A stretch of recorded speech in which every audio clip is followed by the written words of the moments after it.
रतनपुर गांव में गरीब किसान रामू अपनी बीवी सरला के साथ रहता था। मिट्टी के छोटे से घर में चूल्हा जल रहा था। जो चूल्हे पे थोड़ा सा चावल पक रहा था, तभी अचानक किसी ने दरवाजा खटखटाया। अरे कौन आ गया? इतनी सुबह कौन दरवाजा पीट रहा है? अभी देखता हूँ। रामू, बहुत हो गया नाटक, पैसे कहाँ है? कल ही तो मैंने पूरी रकम दे दी थी और पूरा हिसाब पक्का कर दिया था, और मैंने आपके पुराने पैसे कब के लौटा दिए थे। पैसे तो लौटा दिए थे, लेकिन देर हो गई थी। देर की वजह से तुम्हारा ब्याज बाकी रह गया है। अब ब्याज तुम्हें लौटाना होगा, और वो भी 5 गुना। सेठ जी, ये तो अन्याय है। सेठ जी, मैंने तो पूरा मेहनत करके मैंने पूरा पैसा लौटाया था। मैं इतना गरीब आदमी इतना भारी ब्याज कैसे लौटा सकता हूँ? ज्यादा मत बोल।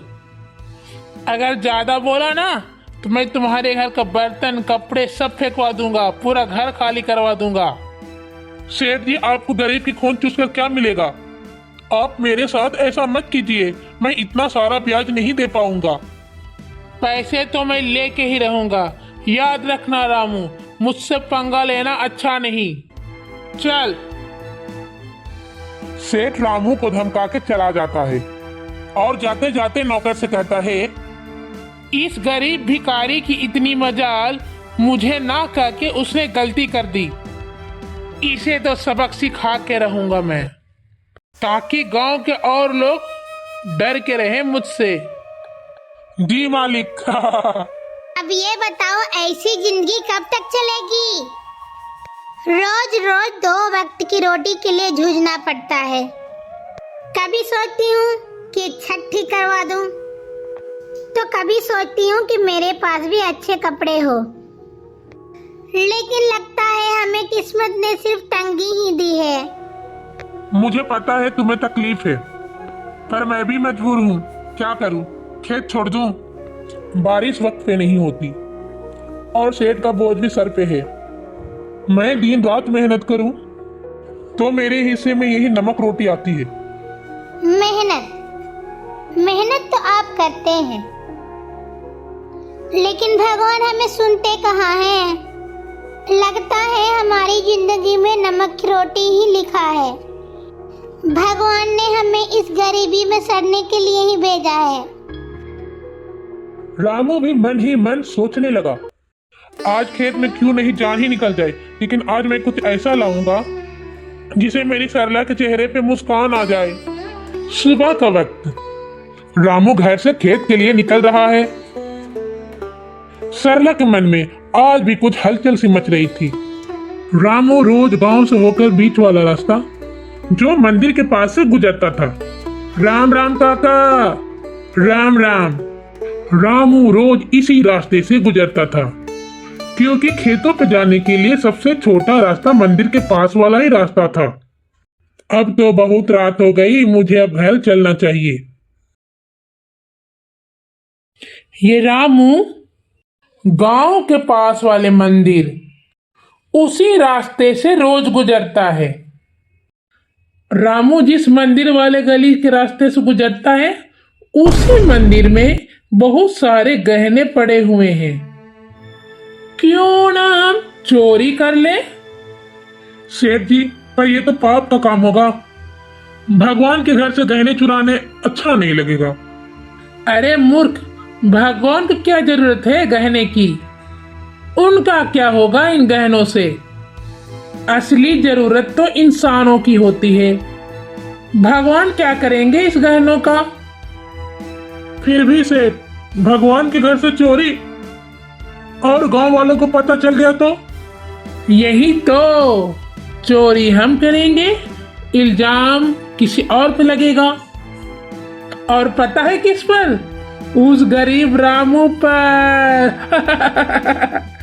उस दिन उसकी बीवी और उसकी जुबान कुछ ज्यादा ही चल रही थी। रामू, वो तो रोज मंदिर वाले पास की गली से ही खेत पे जाता है ना। हाँ, और हम इसी बात का फायदा उठाएंगे और गांव वाले भी बड़ी आसानी से मान जाएंगे। तो बस प्लान बन गया। आज रात को ही हमें चोरी करनी है। तू बस याद रख कि कोई गलती नहीं होनी चाहिए। जी सेठ। हम मंदिर में घुसेंगे, गहने उठाएंगे और गोदाम में रख देंगे। और सुबह सुबह तो मैं खुद ही शोर मचाऊंगा और रामू का नाम लूंगा। कालू डरते डरते सिर हिलाता है और हामी भर देता है। उसे तो अंदर से चोरी करना पाप लग रहा था, लेकिन क्या करे, सेठ की बात मान लेता है। आधी रात का समय था, सारे लोग सो रहे थे। उस रात सेठ अंधा हो जाता है और इस घिनौनी साजिश को अंजाम देता है। झाड़ियों में छिपे एक पागल मोहन उसे सब कुछ देख लेता है। ये क्या हो रहा है? तुम्हें आवाज सुनाई दी? नहीं तो। जल्दी चल, कोई देख लेगा। जी सेठ। ये तो गांव का बड़ा सेठ है। कहते हैं कोई भी कितना भी कुछ कर लो, लेकिन सबूत कहीं न कहीं छूट ही जाता है। फिर अगली सुबह अब मंदिर के बीचों बीच भीड़ इकट्ठा करके सारे लोग जोर जोर से बातें कर रहे थे। हट और गुस्से की गूंज थी।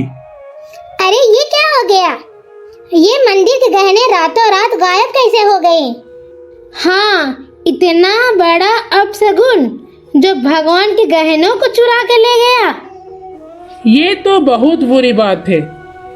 इसी बीच रामू रोज उस मंदिर से गुजरता है। आज भी वो खेतों के लिए निकल पड़ा। अरे ये भीड़ कैसी? क्या हो गया? इतनी सुबह सुबह ये भीड़ क्यों लगी है? अरे रामू, तुमने सुना नहीं, मंदिर में चोरी हो गई है। भगवान के सारे गहने कोई चुरा ले गया। क्या? पंडित जी आप बताइए, कल रात सुबह में तो गहने थी, फिर अचानक कौन ले गया? अब आप ही बताइए पंडित जी। मंदिर के आसपास से रोज किसको गुजरते हुए देखते हो? आपको किसी पर शक है क्या? अरे मैंने तो देखा है, रामू रोज इस मंदिर के रास्ते से गुजरता है। सेठ जी, कल तक तो सब कुछ ठीक था। मंदिर के पास से तो कई लोग गुजरते हैं, लेकिन रोज सुबह सुबह खेतों पे जाने के लिए रोज इसी रास्ते से गुजरता है। मगर रामू ऐसा काम करेगा, ये मुझे नहीं लगता। अरे पंडित जी, आप तो भोले हो। जमाना बहुत खराब है, नीयत कब बदल जाए क्या पता। और ऐसे भी जिसने भी किया है वो कभी मुंह से मानेगा नहीं। मैंने अपने आंखों से देखा है। कल रात मैं खेत से जा रहा था तो रामू मंदिर में चुपके चुपके से मंदिर के आगे पीछे घूम रहा था। ये क्या कह रहे हो आप लोग? मैंने कोई चोरी नहीं की। इतना बड़ा पाप मुझ पर मत डालो। हाँ, ये गरीब आदमी है, पैसों की तंगी में है। ये तो कर भी सकता है ये काम। ऊपर से तो अच्छे बनते हैं और नीचे से गंदे नाले के कीड़े। अरे भगवान से डरिए आप लोग। हम लोग गरीब जरूर है, लेकिन हम लोग चोरी नहीं करते हैं। हमने कुछ नहीं किया। मेरे पति जैसा कोई ईमानदार आदमी इस पूरे गांव में नहीं है। ऐसा मत कहिए, वरना आप लोगों को भगवान कभी माफ नहीं करेगा। रामू और उसकी बीवी ने बहुत समझाने की कोशिश की, लेकिन गांव वाले मानने को तैयार नहीं थे। गांव वालों, अब तो सब साफ हो गया। मंदिर के गहने चुराने वाला और कोई नहीं, ये रामू है। और ऐसे आदमी को हम गांव में नहीं रख सकते। इसे तो गांव छोड़ के जाना ही पड़ेगा। हाँ, अगर इसने मंदिर में चोरी की है तो ये अपराधी है। हाँ, क्या पता कल हमारे घर से ही चोरी कर ले। अरे आप लोग क्यों नहीं समझते? मैंने चोरी नहीं की। मैं निर्दोष हूँ, मैंने कोई चोरी नहीं किया। कैसे? चलो सरला, भगवान के घर देर है, अंधेर नहीं। रामू और सरला दोनों गांव छोड़ चुके थे। सुनिए जी, अब हम कहाँ जाएं? हिम्मत मत हार सरला, कहीं न कहीं तो ठिकाना मिल ही जाएगा। ये देखो, चलो हम इस घर में रह लेते हैं। ऐसे भी लगता है यहाँ पे कोई रहता नहीं है। हाँ, बिल्कुल सुनसान। डरो मत सरला, बस कुछ ही दिनों की बात है। देखो, यहाँ पे कुछ फल भी रखे हुए हैं और यहाँ पे पानी पीने के मटके भी है। सुनो, हम यहाँ आराम से रह सकते हैं। ठीक है जी, अब और कर भी क्या सकते हैं? मजबूरी में अब रामू का वही नया घर बन गया। सुनिए जी, यह जगह कितनी सुनसान है। यहाँ पे ना कोई आता है ना जाता है और ना ही कोई रहता है, ना ही कुछ खाने को है। अब बताओ, हम करेंगे क्या? क्या करे सरला, जब हमारा गांव ही ठुकरा दिया तो कहीं और सहारा लेना पड़ता है। समझ लो, यही हमारी तकदीर है। मैं तो बस ये सोच रहा हूँ, चोरी की तो किसने की और मैं उसे पता लगा के रहूंगा। फिर अगली सुबह, सरला तुम यहीं रहो, मैं कुछ खाने के लिए लाता हूँ। फिर जाऊंगा अपने खेत में, थोड़ा देख रेख भी कर लूंगा। सरला, तुम दरवाजा अच्छे से बंद करके रखना।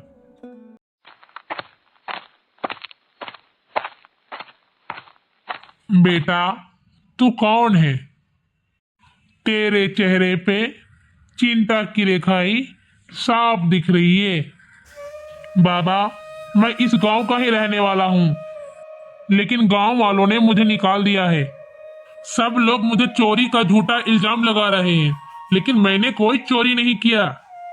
रामू रोते रोते बाबा को पूरी कहानी बताता है। सेठ का कर्ज, गांव वालों का इल्जाम और मंदिर से चोरी की घटना। बेटा, तेरे मन में छल नहीं है। एक सच्चा और एक साफ दिल का नेक इंसान है तू। तेरी पीड़ा मैं समझ सकता हूँ। अक्सर ऐसा होता है, जो गरीब लाचार होते हैं ना, उसी पे झूठा इल्जाम लगा देते हैं। तू चिंता मत कर, भगवान न्याय करते हैं। असली चोर जरूर जल्दी ही पकड़ा जाएगा और ये मेरा आशीर्वाद है। पर बाबा कैसे? सब मुझे ही दोषी मान रहे हैं। गांव छोड़कर मैं और मेरी पत्नी भूखे प्यासे पड़े हैं और ना ही कोई मेरी बात मानने को तैयार है। बाबा, मुझे आप ही बताइए कि मैं कैसे साबित करूं कि मैं निर्दोष हूं। ये क्या बातें कर रहे हो? ये कैसी आवाज? मुझे पता है वो गहने किसने चुराया है। क्या क्या तुम्हें पता है? क्या तुम जानते हो? हाँ, मैं जानता हूँ। मैंने खुद अपनी आंखों से देखा है। सेठ और उसका नौकर दोनों ही गहने को मोटरी में बांध रहे थे। ये आप क्या कर रहे हो? सेठ? सेठ कैसे हो सकता है? हाँ, वो सेठ ही है। क्या वो ये सब मुझसे बदला लेने के लिए किया था? वो तो मुझे नहीं पता, लेकिन मेरी आंखें धोखा नहीं खा सकती। वो सेठ ही था। रामू को इस पागल मोहन की बातें सुनकर उन्हें थोड़ी राहत मिलती है और सुनकर हैरान भी होता है कि वही सेठ जो इनसे पैसे मांग रहा था। दोनों ही मंदिर के लिए निकल पड़ते हैं। गांव वालों, सब ने मुझे चोर बोलकर इस गांव से निकाल दिया था, पर असली चोर अभी भी गांव में ही बैठा है और आज मेरे पास गवाह भी है जो उसे चोरी करते हुए खुद अपनी आंखों से देखा है। और ये सब खुद अपने आंखों के सामने सुन लो। गांव वालों, मंदिर के गहने कोई और नहीं, इस गांव के सेठ ने चुराया है और ये मैंने खुद अपनी आंखों से देखा है। ये तो पागल है। क्या रामू, तुम भी इस पागल की बातों में आ गया? क्या बोल रहे हो? मैं पागल जरूर हूँ, लेकिन मैं जो भी बोल रहा हूँ वो 100% सही है। अच्छा ये बात है, हम खुद चलकर सेठ के घर में तलाशी लेंगे, और अगर ये बात गलत निकली तो रामू, तुम्हारे गांव में जो खेत है ना, वो भी खत्म हो जाएंगे। आप लोगों को जो मन है वो कीजिए, मैं तो वही बता रहा हूँ जो सच है। ठीक है, अगर ये बात सच निकली तो तुम्हारा घर वापस। चलो गांव वालों, सेठ जी के घर।